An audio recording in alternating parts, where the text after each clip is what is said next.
Assalamualaikum warahmatullahi wabarakatuh.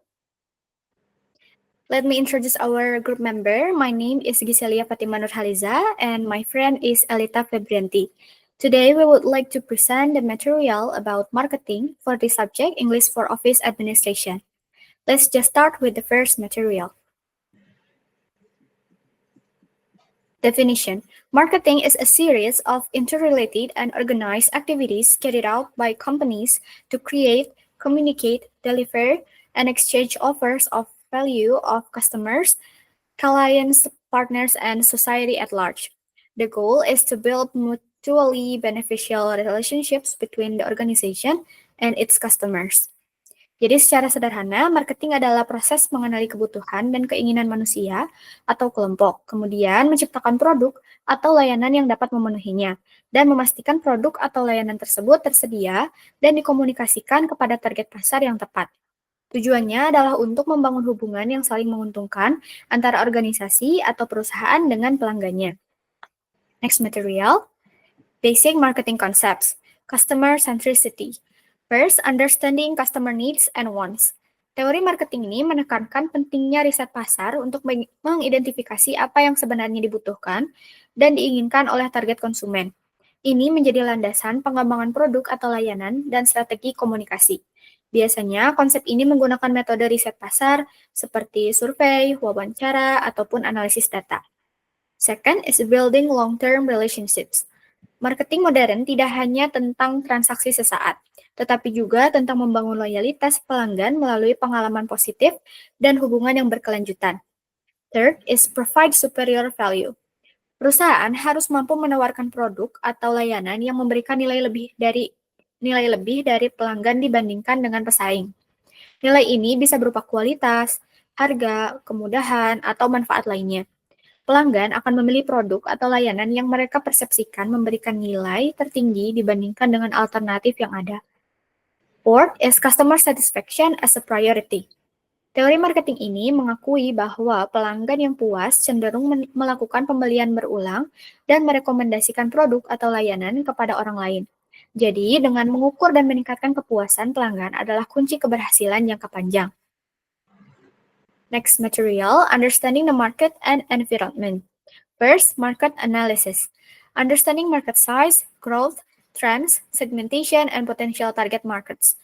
Ini mencakup ukuran pasar, yaitu berapa banyak potensi pelanggan, lalu tingkat pertumbuhan, yaitu apakah pasar berkembang atau menurun, lalu tren, yaitu perubahan perilaku konsumen atau teknologi, lalu segmentasi atau pengelompokan pelanggan berdasarkan karakteristik tertentu, dan juga identifikasi target pasar potensial, yaitu segmen mana yang paling menarik untuk dilayani. Second is competitor analysis. Identify and analyze the strengths, weaknesses, strategies, and potential threats or competitors, yaitu mengidentifikasi dan menganalisis kekuatan, kelemahan, strategi, dan potensi ancaman dari para pesaing. And third is external environment analysis. Pay attention to macro factors such as economic, political, sociocultural, technological, and legal factors that may affect the company's marketing activities, yaitu memperhatikan faktor-faktor makro seperti ekonomi, politik, sosial budaya, teknologi, dan hukum yang dapat mempengaruhi kegiatan marketing perusahaan. Contohnya dalam ekonomi, yaitu tingkat pertumbuhan ekonomi, inflasi, suku bunga, daya beli konsumen, ataupun dalam politik seperti kebijakan pemerintah, stabilitas politik. Lalu dalam sosial budaya ada perubahan gaya hidup, nilai-nilai masyarakat, demografi, hingga tren budaya. Dan juga dalam teknologi yaitu inovasi teknologi, adopsi internet, dan perkembangan platform digital. Next material is targeted marketing strategy. First, segmentation, targeting, and positioning, or STP. Identify different customer groups, select the most attractive segments, and create a unique position in the minds of the target consumers, yaitu mengidentifikasi kelompok pelanggan yang berbeda, memilih segmen yang paling menarik, dan menciptakan posisi unik di benak target konsumen. Second is marketing mix, manage the key elements of marketing, product, price, place, and promotion. Jadi biasanya disebut dengan 4P, yaitu yang pertama produk. Produk adalah barang atau jasa yang ditawarkan perusahaan untuk memenuhi kebutuhan dan keinginan pelanggan. Ini termasuk fitur, kualitas, desain, merek, kemasan, dan layanan purna jual. Yang kedua itu price. jumlah uang yang harus dibayar pelanggan untuk mendapatkan produk atau layanan. Yang ketiga itu place atau tempat, yaitu bagaimana produk atau layanan tersedia bagi target konsumen. Ini mencakup saluran distribusi, lokasi penjualan, logistik, dan manajemen inventaris. Dan yang terakhir ada promotion, yaitu kegiatan komunikasi yang digunakan untuk menginformasikan, membujuk, dan mengingatkan target konsumen tentang produk atau layanan perusahaan. Ini meliputi periklanan, public relation, promosi penjualan, personal selling, ataupun direct marketing. Or, third, differentiation. Create significant and valuable differences in the company's products or services compared to competitors. Yaitu menciptakan perbedaan yang signifikan dan bernilai dalam produk atau layanan perusahaan dibandingkan dengan pesaing. And the last is competitive advantage. Develop unique assets or capabilities that are difficult for competitors to replicate and provide an edge in the market. Yaitu mengembangkan aset atau kemampuan unik yang sulit ditiru oleh pesaing dan memberikan keunggulan di pasar.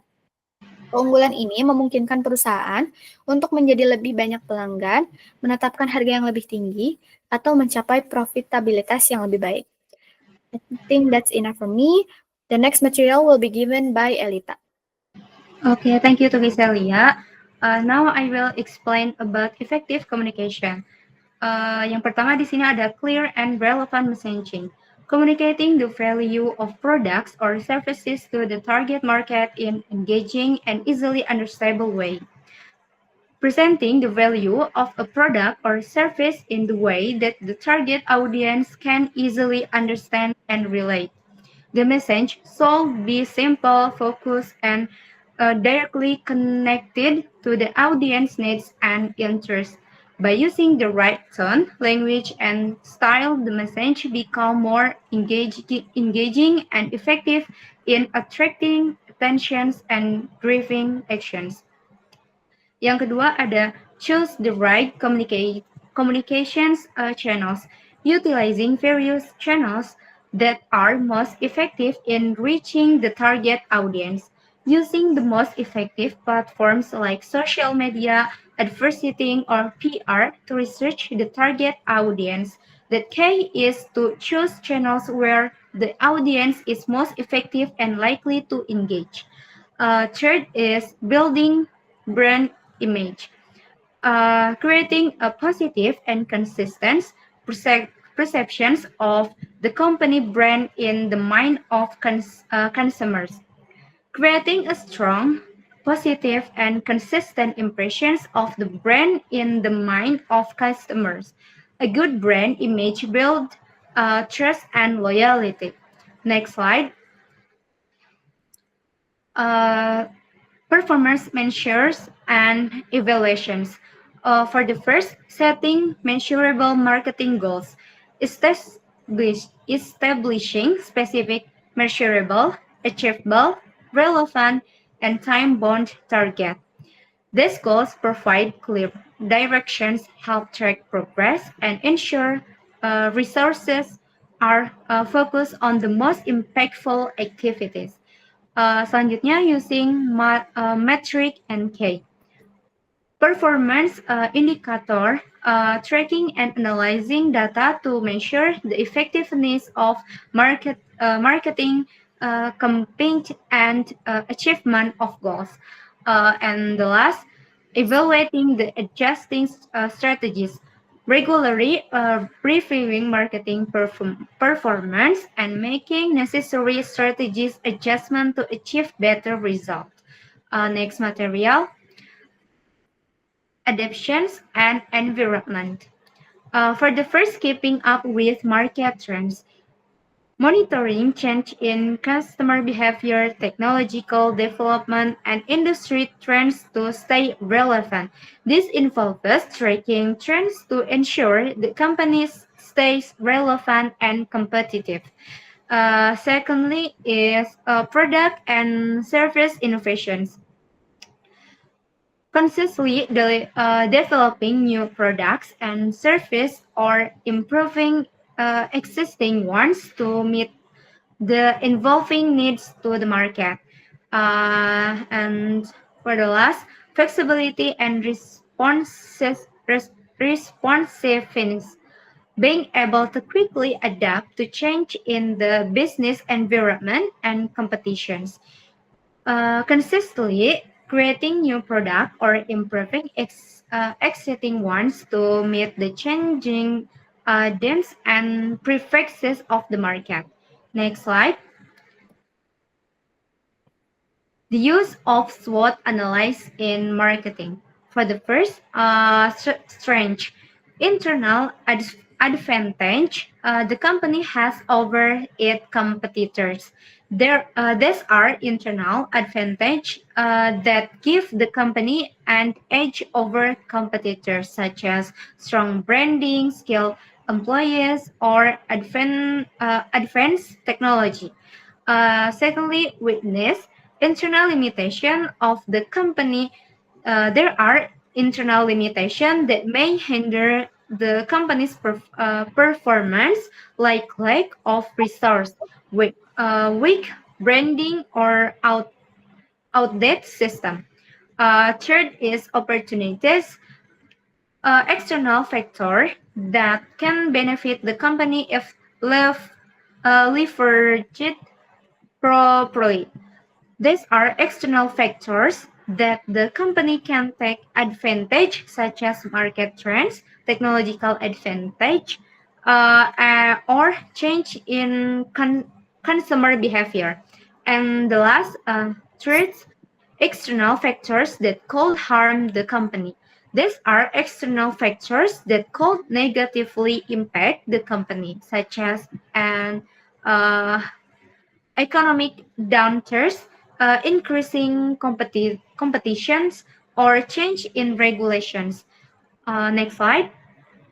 Next slide is conclusion. For the conclusion is marketing is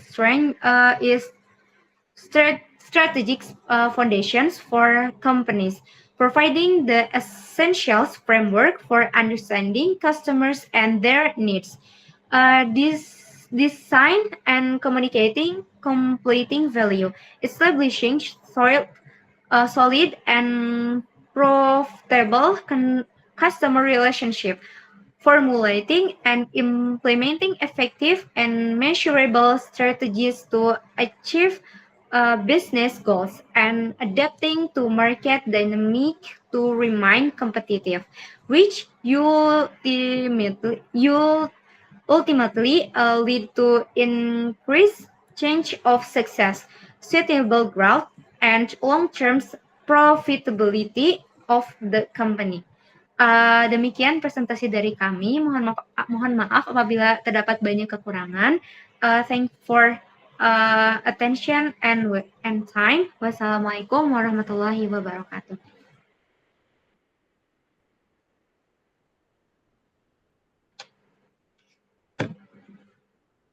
Gimana cara stop recordnya ya?